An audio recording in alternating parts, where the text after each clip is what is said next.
Welcome to the Limitless Wrestling Podcast, the official podcast for your favorite indie promotion of all time, that being Maine's own Limitless Wrestling. My name's Josh Nason. On today's show, what else could we possibly talk about but the Vacationland Cup that recently wrapped up, debut in Lewiston, Maine, the debut at the Coliseum, a fantastic card, a fantastic crowd, and it was a night that will never be forgotten.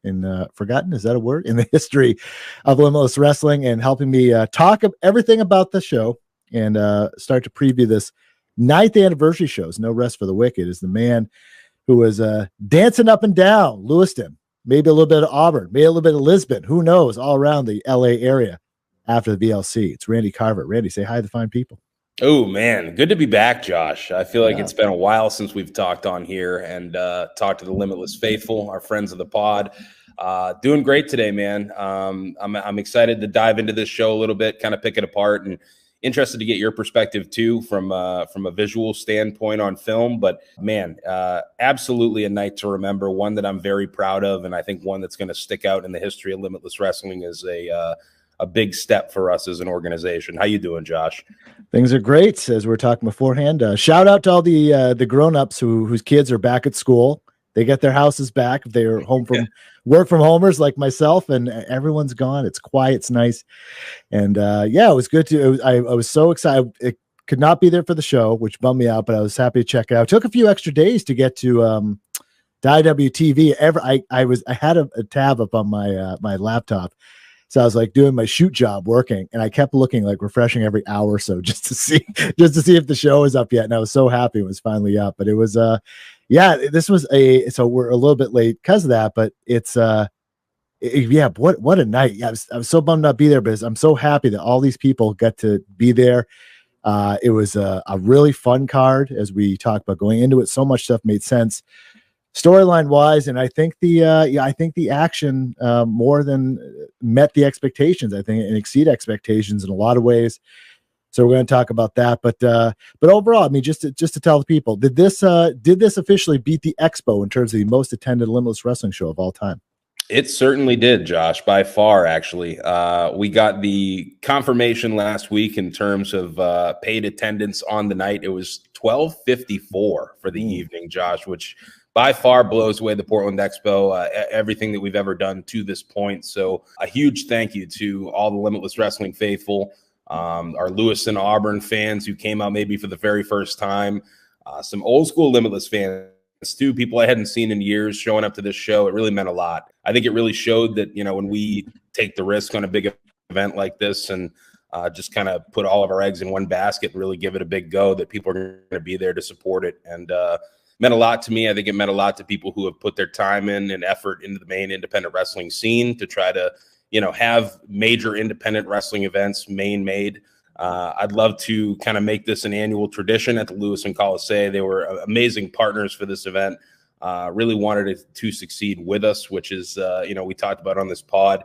It's not always a scenario, especially when you're, dealing with a bigger arena like this, where they're handling hockey, they're handling concerts, they're handling other things. And they were promoting this just as much as we were to make it a success. So I got a ton of people to thank later. I'm not going to get into that now, but I'm very happy with everything and just very grateful for all the support that we received going into this and the night itself. So that's exciting to hear. It sounds like not a confirmation next year's show will be there, but Limitless will definitely return to the Coliseum at some point. So I think you're pretty safe in saying that. I don't want to say any definites, Josh, but if I were a betting man, I might put some money down. Wow. Well, I mean, the NFL's coming up, Randy, and the Patriots are going to start playing. So I hope you're a betting man. I'll bet against the Pats every game this year. They're going to suck. I'm just going to say that. I am not excited whatsoever. A heel turn on the Patriots. God. Heel turn. No, prove me wrong, Pats. Prove me wrong with everything. Right. But I pay attention to NFL more than other sports, and I watched a lot of preseason games, and I know there's nothing to take into account fully when the regular season comes around, but I'm a little nervous, Josh. I'm a little nervous for this season. Understood. One other thing. Oh, so any other notes that fans might not know about, including one you shared me a minute ago about Bissell Brothers, who was a sponsor of the show and sponsor of the VLC tournament itself. You said they sold out. Was it 2 of 4 of their taps they sold out on? Is that right? I heard it was up to 3 by the end of the night too. Yeah, I mean the Bissell was moving. It was incredible to both have their beer in stock and have them actually in the house for this event. And I think a few of their the Bissell boys are coming to the September show as well, which is awesome. But they were incredible partners as well, making this thing come together.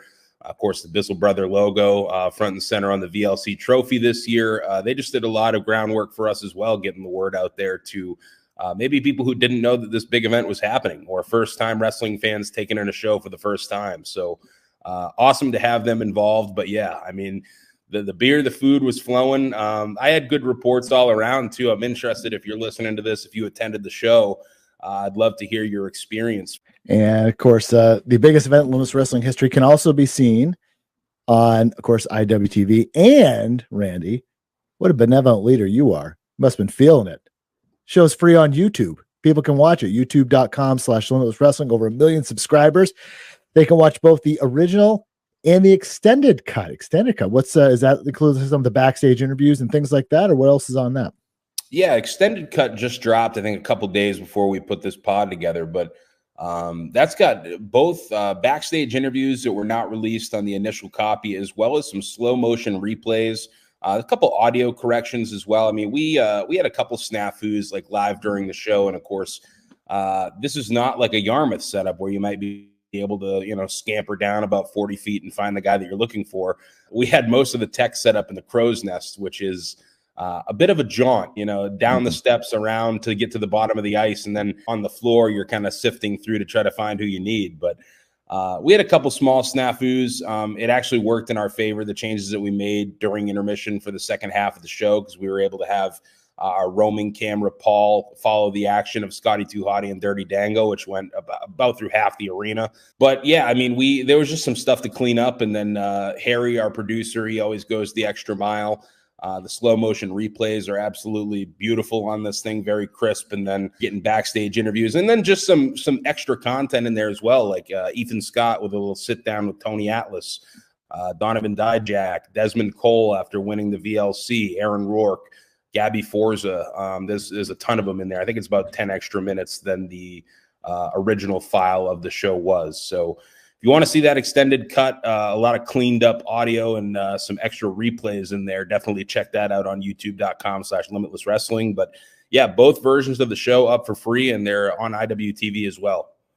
All right, let's go to the recap of the show. And I loved the, I thought it was very similar to Expo show, which I was there live for, in terms of like, it was a different aesthetic and a different, I love the idea of the look of the, the darkened arena with just the light focusing just on the ring itself for the most part, until, unless the guys went out and fought in the crowd and spots were on them. But it was just, it harkened back to a much different era of wrestling when the focus was just on everything in the center, and kind of the fans were kept in the dark, but in a good way, if that makes sense. And it's such a contrast to Yarmouth, where the lights are up basically, the entire time, and it's full bright, everything. It was, I thought that was a much different look. There was barricades, there was the entrance, the elevated stage with the stairs down, a la Ring of Honor, old school Ring of Honor. So yeah, I just like that it was a different look. It was a different ring. And last time you mentioned that was from Chaotic, and they were one of your partners for the show. But it was it looked major league, and it looked, I think I was telling you before, it looked like there was a lot of thought into, let's just not throw a ring up and just happen to work this big building. Let's actually make this seem bigger and be bigger and do some different shit. And I thought that was a mission accomplished.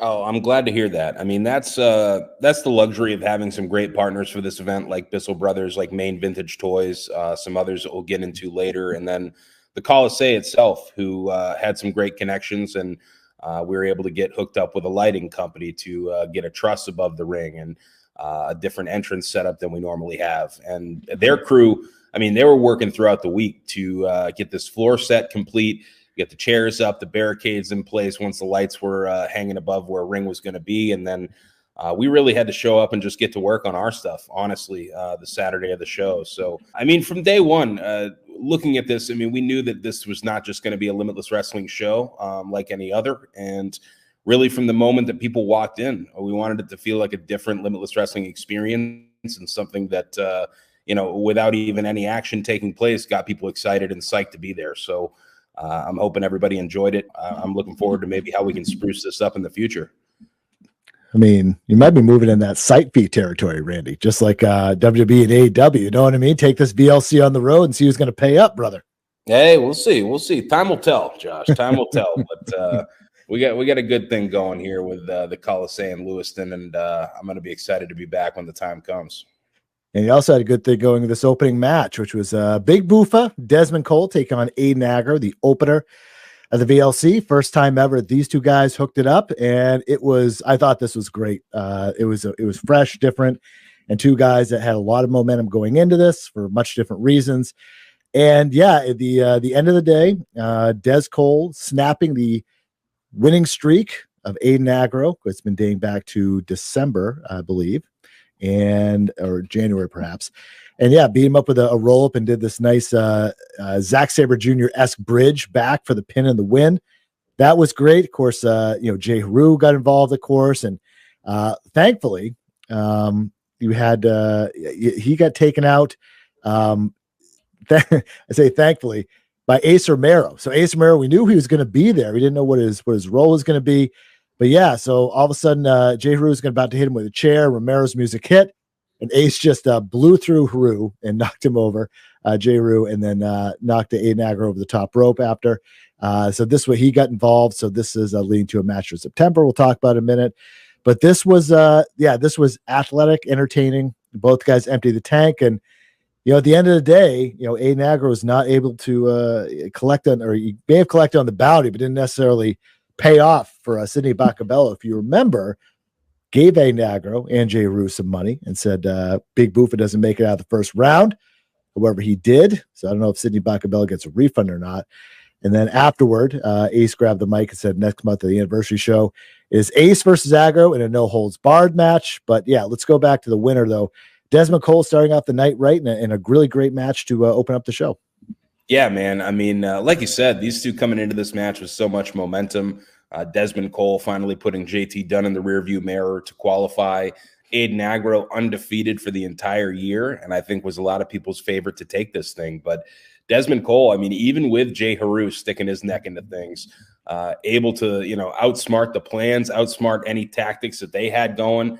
Not the whole time, but when it mattered most. Like you said, a beautiful pinning combination, put all his weight into that, and Agro could not get the shoulder up, and there was no Jay Haru to be found. He got knocked off the side there. So clearly they were still trying to cash in on that bounty even after the pinfall went down. And Ace Romero, who was really the enforcer of the night, Josh, yes, coming up big in a couple big spots, but taking him out, calling him out. And, Agro's the reason that Romero was not wrestling on the biggest Limitless Wrestling show of all time, which is kind of crazy to think about, that Ace, beyond this and later in the night had no real in-ring involvement because of Aiden Agro and Jay Haru. So needless to say, I'm very excited for the no-holds-barred match September 21st because I think Ace has a lot of frustrations to get out. He's getting himself into great shape for this, but the big night for Desmond Cole, it kicked off in style, and the people loved him in Lewiston. Certainly did.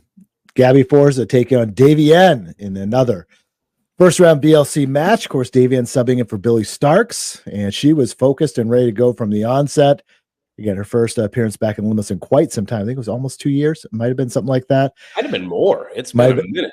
Yeah, a couple minutes. Yeah, she was ready to go, and yeah, she was not she was happy to be there, but she was laser focused. And this was a lot of, as you might expect, power versus power between these two. Of course, it's Gabby's first VLC, qualifying after winning that last chance battle royal. Had an early Davienne to your life, got a close 2 count for Davienne. And there was a lot of talk about John Alba, of course, on the broadcast, given the Davienne prestigious feud from back in the day, if you remember that. Of course, that was Davienne's last run of the company.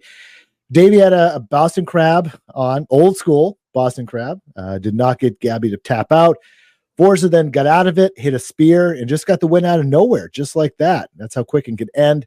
And one of the things that was notable for later on is Gabby injured her left knee during the match. So that would cripple her a little bit going into the finals. But nonetheless, she picked up a victory here in a match I'm sure a lot of people were excited to see. First time ever, I believe, or at least first time ever in Limitless. But yeah, Gabby Forza in her first VLC shook off the rookie jitters and picked up a big win. Yeah, this was big for Gabby. I mean, I don't know if that knee, to be honest, was at 100% going into this. I think that Gabby would tell you it was, but I mean, man, you got to know that she's been banged up for the past month, just trying to do whatever she could on a physical level, on a mental level to get prepared for the Vacationland Cup, something that she's wanted to be a part of for quite some time and, finally earned her way to do it. And, of course, you're going into that, maybe with a bum wheel or a knee that's not 100%, and you've got someone across the ring like Davienne who is ready to exploit any weakness you give her. And incredible to have Davy back in the mix. I definitely don't think this is the last you're going to see of her in Limitless Wrestling. She'll be back very soon. She is killing it right now. And this was a whole new Davienne. I mean, we obviously saw the flashes of what she brings to the table and has brought for years. Davienne to life, as you said, very early in the match, but some new tricks in the repertoire of Davienne, which is really cool to see. And I'm excited thinking about the possibilities of her with the roster that's in Limitless Wrestling right now. But unfortunately, the return, it was not her night. She was a winner of 5 of her last 6 going into this, but now 5 of her last 7 as Gabby Forza kept the strong, I don't know if you can call it rookie campaign. I mean, I guess it is. She has not been in Limitless Wrestling a full year yet, which is crazy to think about. I think only in our mix since August of last year. So just over a year in general from her Let's Wrestle debut. And I mean, to be frank, it doesn't usually go down like this, Josh. It does not usually rise that quickly for someone. And she was punching her ticket to the finals by the end of the night. A very gutsy and a very strong performance from Gabby. And then that led into our next match, which was a first ever time in Limitless match, Alec Price versus Donovan Djack. Of course, they'd done some business, I believe, for Beyond Wrestling a couple weeks prior or so, and we're more than happy to rematch here. Of course, Alec has been talking the talk, running down my pal Randy at shows recently. He's been all pissed off, never won the VLC, which you correctly called him out on.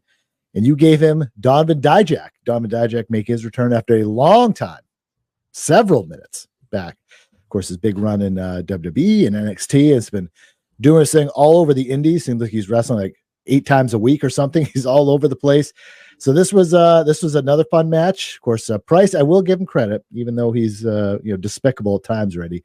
Yeah, he's wearing the sweet Maine Nordiques jersey. I thought that was a great look for Alec Price. And of course, he did not give one shit about the fans or anything like that, even though he was wearing the jersey.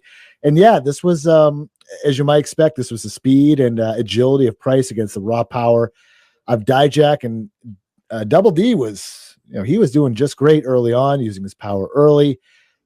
Price finally got the advantage, hit this huge big dive over the top rope, was able to later on avoided Feast Your Eyes, which Djack called for a couple times, hit a off the block blockbuster, hit a spinning DT on Djack on the head. And at the end of the day, Randy, this was tell you what, Alec is consistent in this regard.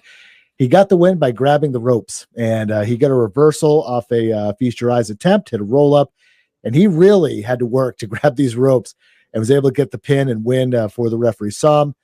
3 straight wins just like that. And I guess to no surprise, Alec Price using some underhanded shit to get into the finals of the VLC. And we're going to see Djack again very soon. But in this match, Alec Price was number 1.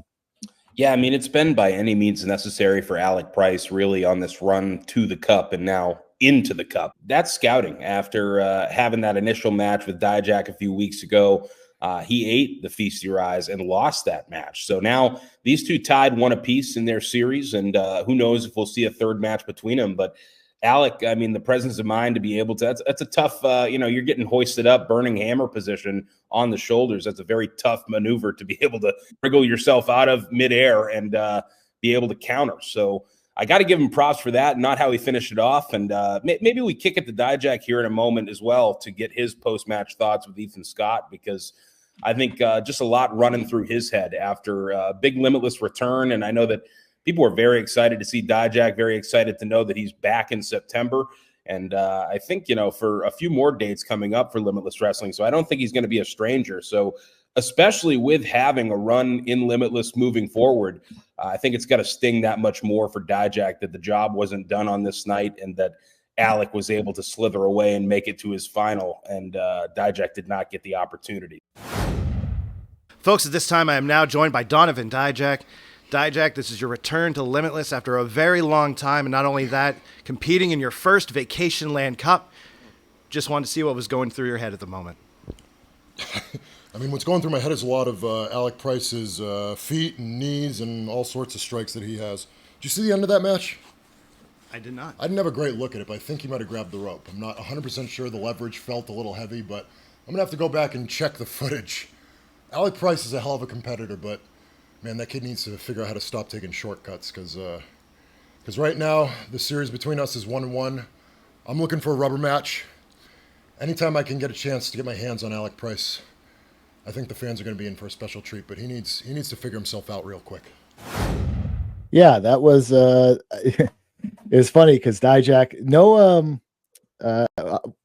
tried to give some free advice to Alec Price there, and I saw Alec Price on social media did not care all about that advice that Djack was trying to give him and about trying to figure some stuff out or whatever. It was I mean, these two certainly are not going to be hanging out at the bar after any events anytime soon. All right, so let's go to this was another heated match, our final first round match in the VLC. Aaron Rourk taking on Ricky Smokes, and this was Aaron was he put some money and some effort into his gear. He had a brand new robe. I think had his usual kind of setup with that the glasses and all that stuff. But he looked like $1 million going into this.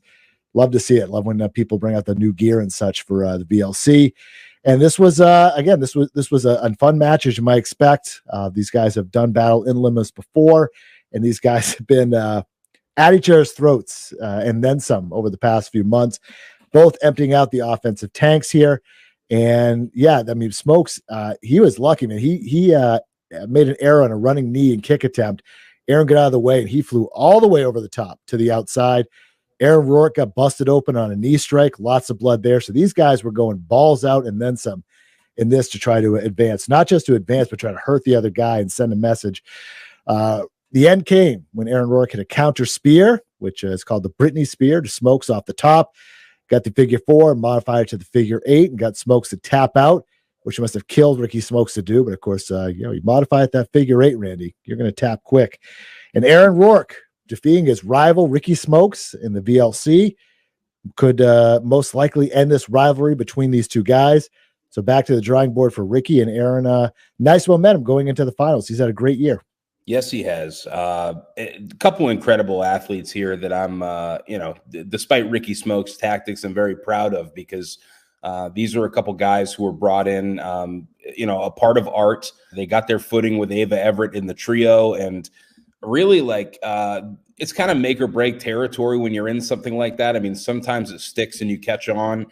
Sometimes maybe only one piece of a situation like that catches on and is able to move forward, but all three of them to be able to, stick it out for so long, I think through many reinventions, a lot of different situations, and they've just blossomed into two of the best and brightest, I think, of the New England scene. Rourke, of course, the better man on this night, took a wallop of a knee to absolutely demolished him and cut him open big. And in a moment like that, too, to be able to persevere, put it all together and still walk out victorious says a lot about Aaron Rourke. And Ricky Smokes, I think a bright future coming for both these guys. Obviously, only one can get to the finals, and this is a big match situation that's been building for months. So it's not the way that Smokes wanted things to go, but I think for both these guys, a reset is probably necessary to get each other out of each other's life. It's like a bad breakup at this point. Eventually you just have to cut ties and move forward. And Rourke was able to do it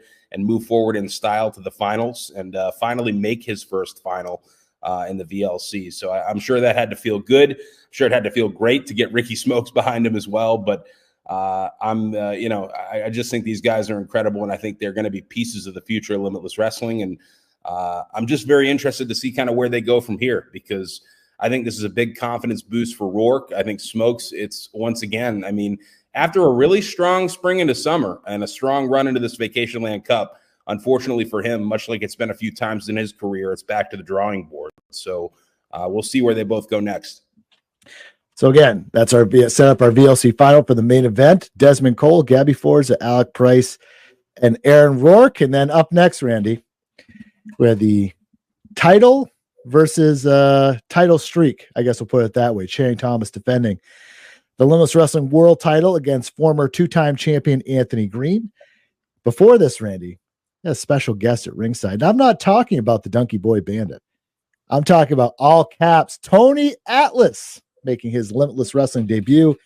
Nice chant at USA. Tony looking dapper, Randy, with a fanny pack on. That's a great Tony, look. That fanny pack was stuffed. Tony was juiced. Yeah. You want to know something funny? I forgot to mention to you earlier, but I've known Tony for, I would say 11 years or so in a professional capacity. He did not know until about 4:30 that afternoon that I ran a wrestling company. I did because I went through my good friend, good pal, cousin Larry, the Scufflin' Hillbilly. Oh, hell yeah. Anytime, and I've never worked with Tony, like having him on a show of mine, whether it was Limitless, Let's Wrestle, and it's not for lack of trying. There were a couple situations throughout the years that I had hit up Larry and was like, hey, what's the deal with this? Because he talks to Tony every single day pretty much. So he was my liaison for Mr. USA, and we worked this out because he was originally booked for Larry that day at the Skowhegan Fair. So for him to be able to be there. So I went completely on the Scufflin' Hillbilly's word that Tony was going to show up at 4 p.m. that afternoon. So he walked in, we said hello as we do, and, recognize each other, of course, but he knows me as like a ring announcer or an interviewer. That's what I was to him, early on at IWE or whatever promotion in Maine. So I went up, I realized that when he's walking in, I'm like, we got to have a conversation about what's going to go on tonight. So I go over and start shooting the shit with him. He's like, well, why you never tell me you run a promotion? And then next question quickly was, why the hell you never booked me, kid? But no, that we got a kick out of that. Man, Tony's great, and he was excellent on this night, and just hit his shit and knew what he was there to do and had a blast doing it. So who knows? We might see more Tony in Limitless Wrestling moving forward, but this was, the stars really aligned in so many capacities on this night to truly have a nice little love letter to Maine professional wrestling. So to be able to have him involved as well, it meant a lot to me. Yeah. So you're saying there's a chance we might see Tony Atlas and Alec Price down the road? That's what you're saying? Hey, never say never. If I was a betting man, I don't know if my money's going on that one, though. Can you imagine that? Oh, my God. Now I feel like I have to see that at some point. Someone book it. Maybe that Insane Clown Posse, the Gathering of the Juggalos, maybe they could book that. It seems like a good match for them. You want to go down? Because I would love to go to the Gathering one day. That's literally where Matt Cross flew in from the Gathering. Oh, really? He was doing, I think they had like a 2 or 3 day stint of JCW, Juggalo Championship Wrestling, of course, for those unfamiliar. But he had like a couple days stint with them and literally wrestled at like 3:10 in the morning the day that he left for the show. So get out of here. And he also, like, M-Dog almost didn't make it. Sorry to sidebar so much here, but we almost had his flight delayed to the point that he was going to miss his connection and he might not have been there for the night, but everything worked out. Stars aligned. Interesting. Huh. Now I'm fascinated. What would have happened if that didn't happen? We had 2 alternates that were in the room. I'm not going to reveal them, but we did have a couple people that were in the room just in case of any scenarios like that. Typically we do for the cup anyways, just because, you do want to have some kind of backup on hand, especially with people flying or, just straight up people get hurt. I mean, look at Billy Stark's situation. If that had happened closer to the weekend, you're going to want to have somebody in place that could fit the role and not just some random. So we did have a couple people in place, but luckily it didn't come to that. I mean, I've heard one of them was Shane McMahon. Can you confirm? The picture is not out yet. But, we have had our preliminary conversations, and I'm going to leave those private, of course, but you never know. I'm telling you, draw 1254, Randy. He's going to start taking notice. He's not that far away. He doesn't live lives close. He likes his numbers. That's right. Private jet away. Likes his sneakers too. Anyway, let's get back to this double main event. I mean, so many main events this night. Channing versus AG. And I assume this was the match that some of the audio stuff was fixed. I know there was the commentators went out during it. There was a little bit of an echo. Is this one of the things that was cleaned up on the new version? Yes, yeah. This is it plays as a completely different match on the extended cut, because there was that's when we were running into the issue. So we completely lost like our connection to the hand cam. And this was an interesting, like, I don't know if this is going to interest any people, but the setup completely changes with something like that when we're in the crow's nest up top. So we're literally like, we have a 50-foot cable running from where we're at up top down to the floor for the hand cam to be able to connect to with another 50-foot cable. So we just were losing his connection completely. And we had to go through the process within that match of both firing up another camera, trying to regain connection to the hand cam, and then just flipping him to a wireless option as it went on. And within the mix there, somehow we lost the commentators for a couple minutes. So if you actually watch the original cut, there'll probably be 2 or 3 minutes of the opening of that match that has no commentary. But I would implore you to check out the extended cut, because it plays off as a totally different match with some replays mixed in too. Oh, cool. All right. I'll be sure to do that. I mean, the way that Troy Nelson was running down the state of Maine and his citizens, I was happy at times with the commentary cut out. You know what I mean? I mean, what's with this guy, Randy? Maine doesn't forget, Troy. Maine doesn't forget. Put it that way. Anyway, going back to this match, we get some of the major highlights. AG had this match won, hit the end prettier. And of course, Sidney Bacabella, who was accompanying Channing as always, pulled out Nate Speckman and flattened, knocked Speckman out. He was dazed and confused on the floor. And then AG gave chase to old Sidney, who was about to get his hands on him, and Channing hit a low blow. And then Sidney Bacabella grabbed the title belt. He's about to nail Anthony Green. But guess who got involved, Randy? That's right. All caps. Tony Atlas said, no way. Gets up there, and Sidney, a little bold, Randy, from this, this 1254, punched Tony Atlas. No effect. Then he got a shot to the dome himself, flat backed on the ring, and Sidney Bacabella's hair ended up in Tony Atlas's hand, who decided to put it on himself. Looked pretty good. Tossed Bacabella to the outside, then fall up. Didn't want to just leave him there. Escorted him all the way to the back. So we had a one-on-one match. Tony Atlas all about fairness. So Anthony Green finally woke up Speckman and then nearly got pinned. Went for a second, so much prettier. Channing kicked out. AG went the end prettier. Hit this. CT went for this nice sliding German. Then went up top and missed the 450. Kick out there. This was like near fall after near fall down the stretch. Then Anthony Green accidentally knocked down Speckman again. Channing grabbed the belt. However, AG reversed into a pinning combo, and then CT hit him with the belt. AG kicks out again. Everyone's like, okay, this is the night. This is the night the streak is going to end. However, as he has done, to his credit, Channing Thomas hit the pile driver, got the pin and the win. His title streak extended. Essentially the 1-year anniversary of when he won the title. Of course, last year's VLC. And then afterwards, Anthony Green, a good sport, even though he got screwed over by Sidney Bacabella and a belt shot and everything like that, put over Maine. It was what a night this was, and that he's limitless to the core, despite being all over the country. But yeah, in the end of the day, we had this match, had a little bit of everything. And at the end of it, Randy, Channing Thomas is still your Limitless Wrestling World Champion. Man, this, it was a ride, Josh. It was a ride to watch in person. It was a ride to watch back on the footage. So much going on here. As you said, Tony Atlas getting involved.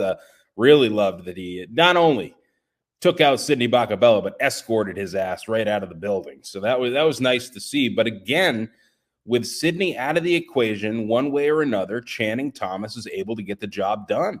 And I feel like this felt like a major night for Channing, because not only are you getting past Anthony Green, who, if you're looking back in the history of Limitless Wrestling, that's a big match and one of the first big opportunities that Channing has as a solo in Limitless Wrestling. And he's able to overcome that loss that you got to imagine someone like Channing had stuck with him to this point. And now, he's been, barking at everyone that will listen that he's the ultimate champion, that he is the one.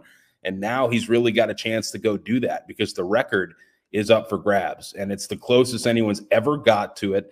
He's over a year at this point. Anthony Green's reign 397. I think we did the math, and September 21st would put him 7 days away, Anthony Green's run. So if he can get past Desmond Cole September 21st, this record is Channing Thomas's to have. So to be able to have this on the record, you defeated Anthony Green, you defeated the guy who's in front of you on the rankings, at least for right now, and put that in the rear view. I think that's a big notch in the belt of Channing Thomas, Sidney Bacabella, and everybody who's kind of riding the Channing train right now. Wow. So we're going to have another title versus title streak. Unbelievable. Coming September. We'll get to that in just a minute, because we had the match that was 13 years in the making, if my math is right. Matt Cross, you just mentioned a minute ago, Mad Dog MD 2020, taking on the returning Luke Robinson. Of course, Luke from Auburn, Maine originally. So this is a homecoming for him, being right next door to Lewiston, Maine. And I didn't actually, I saw Luke Robinson in a one of the videos leading up to, or one of the stories leading up to the show. And it looks like he's ready for like a 311 concert, coming right from the gym. He had the neon sneakers, Wolfpack shirt, Lance Archer style haircut. It was a completely different look than the clean shaven, short hair guy that we saw so many years ago in when he first got introduced on Tough Enough. Dude, I was blown away at the look of Luke Robinson. Now, I mean, the dude always looks great. I mean, the physical condition I think he's looking better now than when he was wrestling consistently, to be perfectly honest. But yeah, I was shook, man. I mean, because I'm trying to think, I believe last time I saw him wrestle, I think it was against Mac Daniels, late 2019, I think maybe December 2019, back in Orono. And that's, I mean, peak redneck rock star era. He had the camo trunks, short hair slicked, you know what I mean? And this was a total departure. But man, Luke Robinson, of anyone I know, just someone living their truth and living their best life. Love to have Luke around. I was talking to Tony about that as well, and just how proud of Luke he is, and just kind of going on his own journey, coming back to wrestling here. One of the biggest independent shows in Maine history. And to be able to have this match, I think it was really something special for Luke, for his supporters in the area, and just for Maine wrestling as a whole. Very cool to host. That's right. And so the match was, I mean, he looked good. There was definitely some spots you tell he was a little rusty. I mean, it's been a long time since he actually wrestled in front of really fans or of any sort. And but he held in there. His pockets came out in his pants a couple times, some of the impact from Matt Cross, but those things do happen. And Matt Cross, you can see that flagpole press 1,000 times, and it's still like incredible every single time how much core strength he has to be able to do that. It's tremendous, super agile. One of those guys that doesn't get enough credit for being a kind of an early adopter of a lot of this stuff in the States. Nearly got the pin off a big elbow drop, that being Luke Robinson. Cross hit a cutter, missed another move. Missed a shooting star press, which would finish it. I don't know how he landed on his feet, but he like hit his feet and then jumped like Simone Biles. It was absolutely incredible to me. But then ate a big super kick by Robinson for the pin and the win. So Luke Robinson sending the fans home happy at the end of the night. Of course, the local fan, lots of Wolfpack fitness people in the crowd, lots of local family and friends, I'm sure, grabbed the mic and wanted to howl. And I got that. And he and Matt Cross buried the hatchet after all these years back from the Tough Enough days. Handshake and hug. And then Luke Robinson headed into the crowd and into the night. And who knows where he ended up. He might still be at the Coliseum at this point. Yeah, Luke was going up to have some beers with the Wolfpack crew, man. He was having a blast. But anytime we get to host like a literal pioneer of independent wrestling, a living legend like M-Dog 20 Matt Cross, it's a blessing, man. One of my favorites to have in the house. We don't get to have him enough. And I'm baffled to this day that we haven't seen M-Dog in a prominent position on TV with just, like you were saying, like the press off the turnbuckle. There's some insane acrobatics in this match alone. It's like, wow. I mean, it just wows you watching Matt Cross anytime you get a chance to see him in person. And I'm hoping it's not too long until we get to see him again. But stoked we were able to have him on this night. And, as you said, these two burying the hatchet because, I mean, people – I was reading some old, like, articles and, like, message board stuff that there was a lot of blame being put on Luke Robinson for M-Dog's departure early on Tough Enough. So it was just interesting to watch all day. These two interact. These two finally have this match, and Luke, first match back in 5 years, knocking off some of the rust and being able to persevere. I just thought of a match I'd really like to see: Matt Cross against TJ Crawford. That would be excellent. I still want to get Alec Price M-Dog on the books. Ooh. It feels like the forbidden match because we've booked it twice and it's never happened. So we'll see. Maybe down the line that can actually happen, but it feels like a cursed match because it just something happens every time that throws it out of whack. Wow. Huh. Now I'm intrigued. All right. I love that. And let's go to a match that we never know if we'd see in Limitless Wrestling, but it happened right here. Two Maine legends, two kids from Maine in a much different way.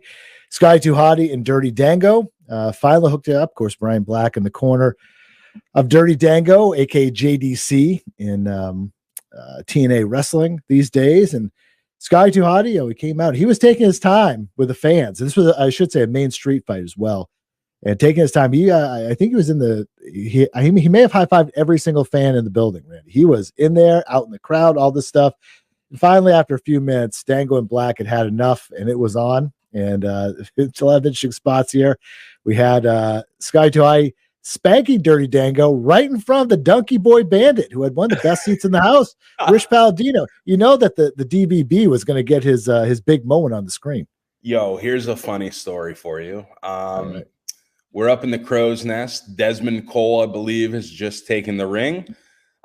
Rich Palladino, of course, in the ring. We had the timekeeper's table set up inside the barricades on the backside of the ring.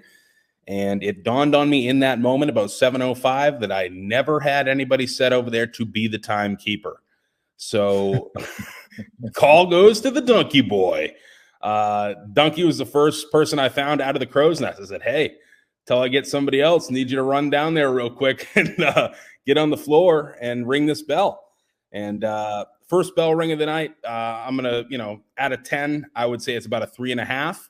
I sent a message to Rich Palladino. I said, hey, smarten him up to ringing the bell if you could. And Rich is like, you want me to just do it? I said, absolutely. So Donkey Boy had been relieved of his duties at that point. I ran into him at intermission and he said, you know what? I like that seat. I'm just going to stay there. I said, you do you, pal. So Donkey Boy just chilling at that point and trying to hold up that table. It's a hilarious shot because I think that he does not know if he's supposed to react or not. Dango is getting spanked right in front of him. The table's about to collapse. I think it's just an interesting moment in time of the life of the Donkey Boy Bandit, but that was hilarious. I don't know if he sends out Christmas cards or not. If he does, I think he just needs a picture of that moment on the front of the card, and that's it. That's perfect. That's perfect. Spank you later. Of course, I note here lots of main digs from Troy Nelson. I mentioned that earlier. These guys fought in the stands all the way up to the very top of the Coliseum. Then they disappeared completely as the spotlights tried to catch up with them. And then they actually went, I think, behind the curtain at one point. I mean, these guys were all over the place. Plunder got involved. A lap dance got involved, Randy. Dango giving Sky Too Hottie a lap dance in the middle of the ring. And then for his trouble, got atomic dropped on top of the folding chair, which did not look like it felt good. And then Sky Too Hottie grabbed a table. Then Brian Black gets involved, grabs Sky Too Hottie's legs. He's about to do the worm. And then you mentioned earlier, the enforcer, Ace Romero, the enforcer of the night, came out and run full bore into Brian Black, knocked him in all the way back to Auburn at this point. And then Dango, a table got involved. Dango putting Sky Too Hottie on top of the table. And this was one of the scarier spots I've seen in some time. And it didn't even, I guess, directly involve someone's head. That makes sense. But if you've seen it, you know, Dango jumps and just does not make it all the way. Sky Too Hottie rolls off the table. And Dango's leg, like the crux of the inside of his leg behind his knee, whacks off the table. And he just goes flat on the mat. And it was tough to tell kind of what was going on. If he was not really moving, he was moving, but not like it was just a lot of confusion. And eventually, Sky Too Hottie went for the pin and got the victory on this. So kind of an interesting end to this. We'll talk about what happened afterward. But why don't you give us an update, what you can, about what happened to Dango and how he's doing now? Yeah, so luckily Dango was able to not only leave under his own power, but he was good at the end of the night. It was absolutely scary because in the moment, from up top, we didn't really know if this is his leg, if this is if he got knocked out. You know what I mean? He got absolutely rocked. I mean, the whiplash of that, he deflected off that and then just went straight down on the back of his head and top of his shoulders. So thankfully that he was able to walk out of that unscathed. Of course, in the moment. You don't really know the severity of the situation, but he was doing good and in good spirits by the end of the night.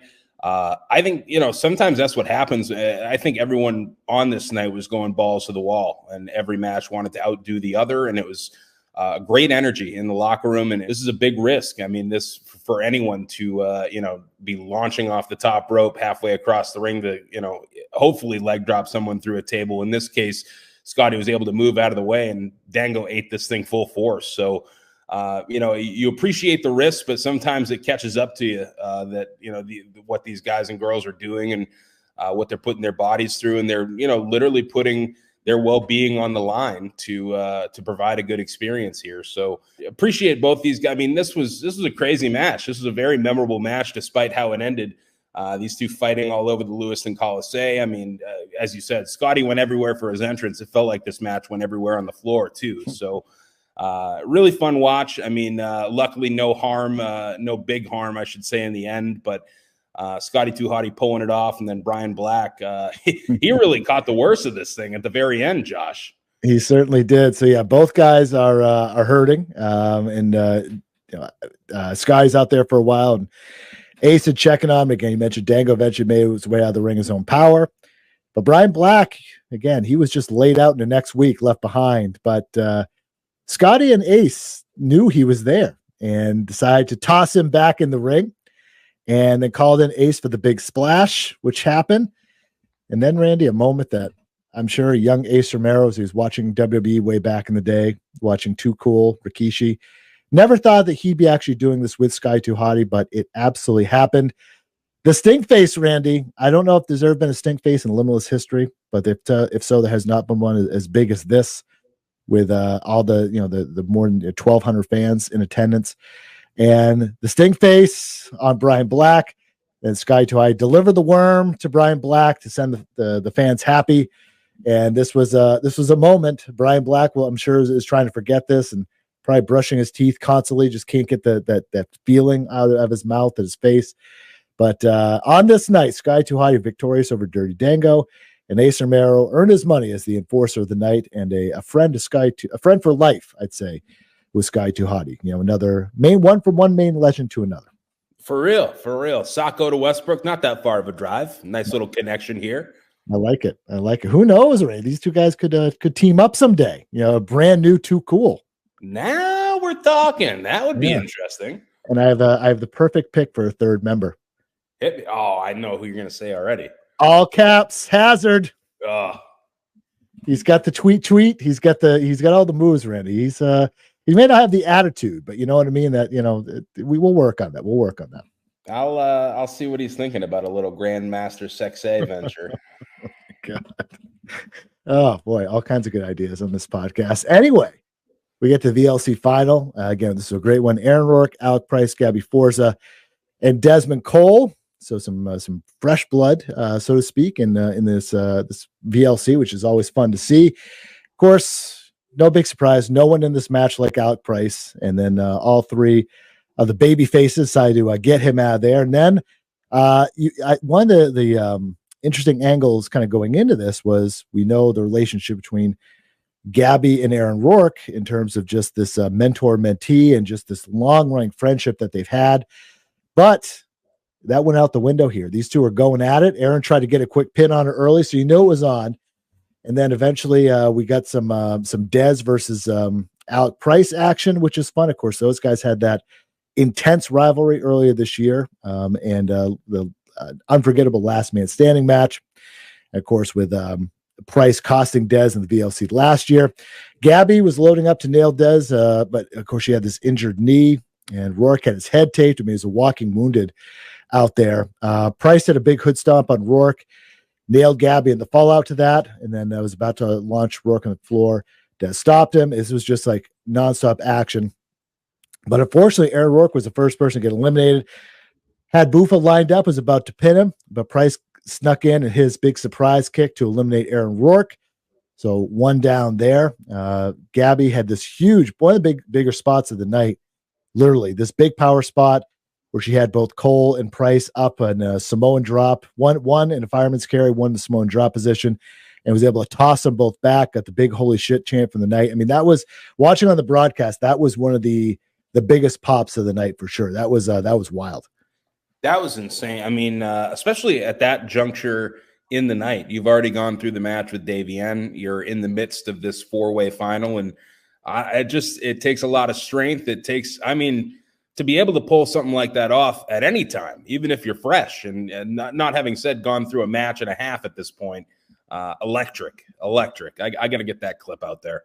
That's right. Yeah. And of course, it's almost like who did it better, her or Megan Bain? Remember Megan Bain did that in Yarmouth with Paris Von Dale and Shayla Levangie. Remember that? Did, yeah. Yes. Who did it better? I think Gabby might get the edge though, because this is such a bigger spot. Anyway, Gabby hit a big spear on Dez, and then Price uses his sneakiness, hit a surprise kick on Gabby for the pin and the win. So of course, getting one up on her once again, and down to the final two. Price and Dez. It just felt it kind of had to be this way. They have the looks at each other. The camera zoomed on Alec. He just had this sinister look in his face. Dez, intense, not backing down. And here we fucking go. This was fun. Price had a big grand prize, aka Canadian Destroyer, and the surprise kick. Everyone thought it was done, including myself, but only got 2. Everyone shocked, including Alex Price. He was rolling. He looked at Desmond Cole out in his feet. Cole, as we've seen time and time again, Limitless rallied for, pulled something out inside, rallied for a big suplex, pulling out from the inside, from the outside of the ring and inside, went for a big jump off, but missed it. We thought that was going to be it. No, had a big ping exchange between these two, near fall after near fall after near fall. Finally won. Alec tried it again, tried to win his 4th match in a row with grabbing a hand on his ropes, and Maine's favorite referee, Randy, finally got a big one. Caught Price with his hand on the ropes, kicked it out. That was another near fall. Cole hit a big super kick, went up top for another jump off, and Desmond Cole, Randy, is your 2024 Vacationland Cup winner. Goes on to September's 9th anniversary show and gets a shot at old rival Channing Thomas for the Limitless Wrestling World title. An excellent main event, excellent VLC final, and we're off and running to September just like that. But congratulations to Desmond Cole. He won the big one, and I'm here for it. Man, so many emotions in the room at the conclusion of this match. I think at the beginning of the match, too. I mean, Dez's entire family in the house, his girlfriend, supporters of his for a long time made the trip from different parts of the Northeast and the country, really. And, of course, to come down to him and Alec Price. I mean, guys who have had problems for quite some time, Alec being the reason that Dez did not get a fair shot to win last year's Vacationland Cup. And Alec, I mean, just being so close once again, and it's slipping through his fingers. The VLC continues to elude the Prize City OG, who's had incredible success, not only in Limitless Wrestling, but in indie wrestling as a whole. So at its core, I think one of my favorite Vacationland Cup finals from top to bottom. I think that everybody in this matchup, has really earned it and had incredible years to this point. And it's always exciting to kind of see where it goes from here. I mean, we talk about, so much builds into the Vacationland Cup, into the 9th anniversary, and then it feels like a reset almost. But really, this is kind of a jump-off point for both those 4. I think everybody involved in the tournament really to see, okay, this was a major milestone, but where do you guys go from here? Because the next year Limitless is on the horizon, and a lot is up for grabs. Yeah. So yeah, great VLC, and yeah, we'll see what's in the cards ahead for Lewiston. So looking forward to that, but a more than successful debut. And this is I'm glad the area where I was born in showed up and showed out. No big surprise there, but yeah, looking forward to other big stuff coming up ahead. But Randy, some of the other stuff coming up big ahead is the 9th anniversary show, and it is 9 lives, Randy, 9 lives, the 9th anniversary show, Saturday, September 21st in Yarmouth, Maine. No big surprise. Tickets are over half sold out in the venue, of course, back at the AmVets Arena, so to speak, in the Yarmouth, Maine, the home of Limitless Wrestling here in Southern Maine. And updated start time, Ray. Oh, I did not see this before. A 6:30 p.m. doors and a 7 p.m. bell. So no longer 7 o'clock, 7 p.m. What's up with the change? We are making the switch. It's going to be a 7 p.m. start time moving forward for all Limitless Wrestling events, unless stated differently. 6:30 p.m. doors. Honestly, this all blooms out of the Sunday Herman event that we had in June that was a 5 p.m. start. And it was kind of jarring that, we're kind of wrapped and everything's all said and done by like 8:30. But, we tried an earlier start time as well with the Colisee, a much earlier door than usual, an hour beforehand. But I actually really liked that, especially for the experience of that event. Obviously, when you uptick from just under 400 to over 1,200, we knew that we were going to need some extra time for people to filter in, for people to get a chance to meet people at the meet and greet like Donovan Djack, Scotty Too Hottie, Dirty Dango, Tony Atlas. So we gave it a shot for the Colisee, and I would say it was positive reviews all around. So 7 o'clock start time moving forward for Limitless Wrestling events. 6:30 doors coming up, and we're going to give that a shot, at least moving forward. And before we get too deep, Josh, I did just have some thank yous I wanted to throw out there real quick for the Colisee event, the Vacationland Cup 2024, the biggest Limitless Wrestling show of all time. And I'm definitely going to miss people here, but I did at least want to get a few in. The Colisee team, specifically Jim and Nick, who were kind of the point people for everything that we did from the start of this to finish. Nick was a big proponent. He's been to Limitless Wrestling events, knew what we brought to the table, and Jim was willing to take a chance on it. And they really pushed for this thing just as much as we did, which, as we've said on this podcast, very encouraging to have that from not just a venue, but an arena like that with a lot of connections as well. So a lot of appreciation to Jim, Nick, the entire Colisee team who was there with us that day to help set up. I want to shout out the Limitless Dojo crew as well, because, we had numbers in full force that day. It was excellent because, a show of this gravity, you definitely need all the extra hands you can get. And we had students, ranging from some of the first students that signed up with us in the very first year, like a Dave Dyer, Jesse Nolan, Dylan Nix, and some of our most recent, additions to the dojo family, guys who are kind of getting their feet wet and kind of learning, at these live events, different positions, different roles to do. Also the Chaotic Wrestling team. I can't even explain how helpful it was to have them in the house for this event. Just really put some extra things at ease, you know what I mean, to have the extra hands and the extra help. So big shout out to Seabass Finn, who was kind of the point man throughout the day. They had a lot of their newer crew in the house, actually, because unfortunately, a lot of their team had to attend a funeral earlier in the day. So this was a lot of their newer students stepping up and kind of taking the reins. Shout out to Brendan Paul, Sean Vegan Keegan, Spike, Caroline, Milo Mira. I know I'm going to miss a few, Jacob. But they were, super helpful throughout the day. So to have both the Chaotic Wrestling students, the Limitless Dojo crew, and then extra helping hands as well throughout the day. It just kind of made the day flow very nicely. Our sponsors for this event, because, truth be told, our blitz for this one in terms of media, in terms of just general promotion, things that we wanted to get out there, sponsored ads, by far, it is the most that we've ever put into an event. So without our sponsors for this one, people partnering up, believing in this event, and wanting it to succeed, I don't know that it would have to the gravity that it did. So shout out to Bissell Brothers. We've talked about them already throughout this episode, but I would not doubt that we see more of the Limitless Wrestling Bissell Brothers crossover in the future. Main Vintage Toys right out of South Portland, the VSW podcast, the Per Sessions podcast, Craft Brew Underground, Fog Breaker Studios. Thank you to everyone who wanted this thing to go well and succeed. Got to shout out Corey from Lewiston, David Russell as well, a couple folks in the Lewiston-Auburn area who really helped out getting the word out there, getting some new folks into shows who typically don't always go. We really appreciated the help on that front. The Mannix brothers, Taylor and Jeff Mannix from the Big Jab. I had a blast chopping it up with them the week of the show. They gave us a bunch of run on the radio, man. Dirty Dango was on there.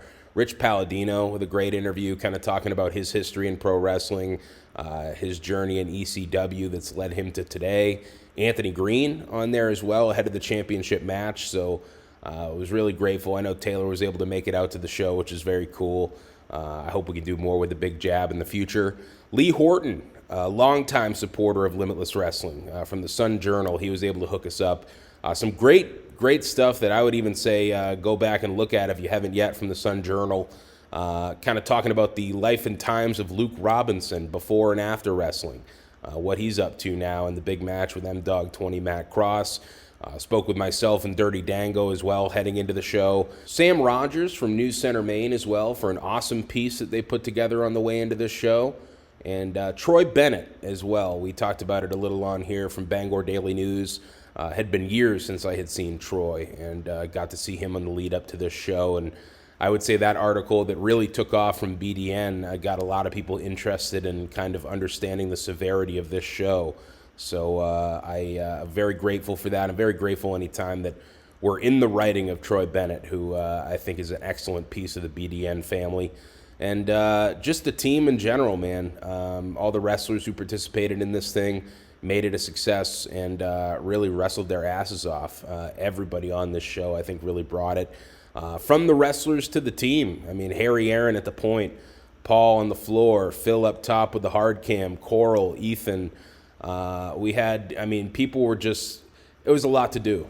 Everyone just pulled their weight to the nth degree, and I think really understood the assignment that, you know, this was one that we had to knock out of the park, I think, for the future of Limitless Wrestling, for more opportunities moving forward, and to, you know, solidify that something like this can be done on an independent wrestling level in the state of Maine. So very proud to be a part of it. Proud to have this team working right now. I think it's the best team that we've had moving forward, and I'm excited for what the end of this year brings. So again, it's 7 p.m. bell time. And of course, we know the Limitless Wrestling World Championship. Channing Thomas defending against Desmond Cole. We have the no holds barred, anything goes fight between Ace Romero and Aiden Agro.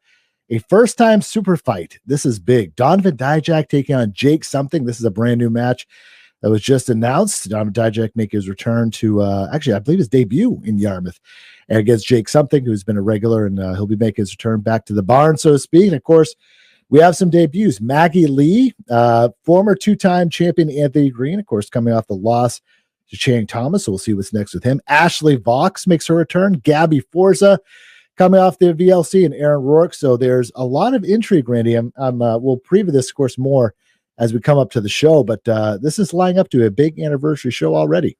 Dude, I'm hyped for this lineup on paper. I think it's a lot of fun. You mentioned Maggie Lee, who is under the tutelage of Seth Rollins at the Black and Brave Wrestling Academy. I think one of the top prospects in the Midwest right now. Very excited to get her in the mix. Jake something, anytime we can line up to get Jake something in the room, I'm stoked about it. And especially a fight like that against Djack. First time these two have tangoed.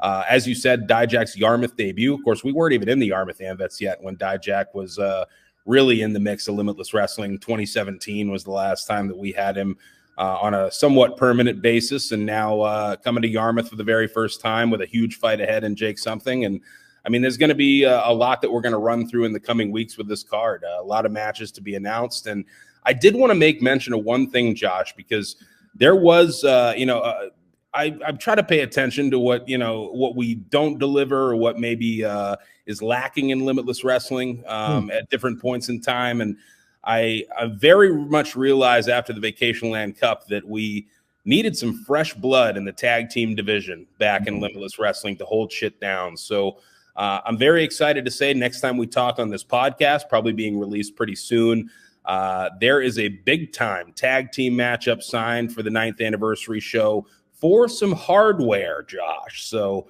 be on the lookout in the independent wrestling scene of what's to come there, because we've signed two top teams, two teams that people are very much fans of in the world of Limitless Wrestling are going to tango in Yarmouth with some hardware on the line.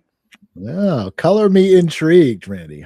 You're right. Yeah, I hadn't even thought about it because we're so focused on the VLC with singles action. But yeah, the tag teams have not really been a major focus, but hopefully we'll get some focus on that in the months ahead. I'm looking forward to that.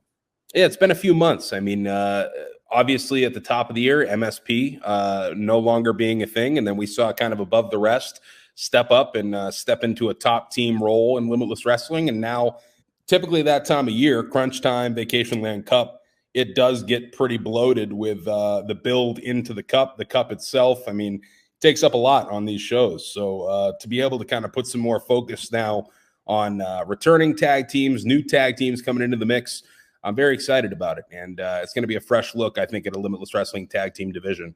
Yeah, looking forward to it. So get your tickets now. Of course, limitlesswrestling.com/tickets. We'll talk more in depth about that show and everything about that coming up. And the next time we talk, of course, you can keep up with Limitless Wrestling on Twitter, Limitless Wrestling. Of course, LW Main, on Twitter, or X, Limitless Wrestling on Facebook, Instagram, TikTok, and YouTube. Of course, that's where you can watch the extended cut of the VLC absolutely free. How about that? You got to check it out if you haven't already, or watch some of the moments you just mentioned. I'm going to watch that world title match all over again.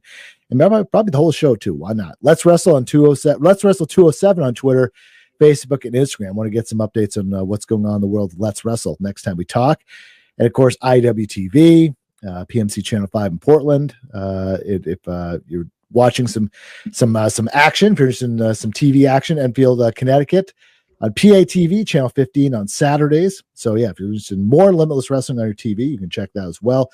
And, yeah, of course, Limitless Wrestling .com for all your ticket and merchandise needs. You can follow Randy_Carver on Twitter. Let him know about the VLC and what you thought about the live experience. Again, everything from concessions to parking and all that good stuff. How's your experience? How do things improve for next time? That's very important feedback. You can follow me on Twitter at Josh Nason. And yeah, all kinds of stuff to talk about, but the VLC is done and we are on to the 9th anniversary show coming up in September. Can't wait. We'll talk more about next time. For Randy Carver, I'm Josh Nason. And until next time, be limitless.